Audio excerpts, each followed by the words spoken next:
13 তারিখ নিয়ে আশঙ্কা শঙ্কার কোনো কারণ নেই। সামাজিক যোগাযোগ মাধ্যমে ব্যাপক এই সকল জিনিস আসার কারণে মানুষের মধ্যে একটা আশঙ্কার সৃষ্টি হয়েছে।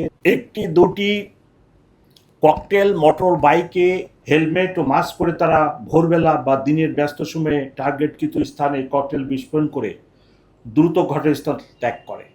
গতকালকে আমরা বাসে আগুন দেওয়ার সময় ড্যামরাতে একজনকে হাতে নাতে ধরি।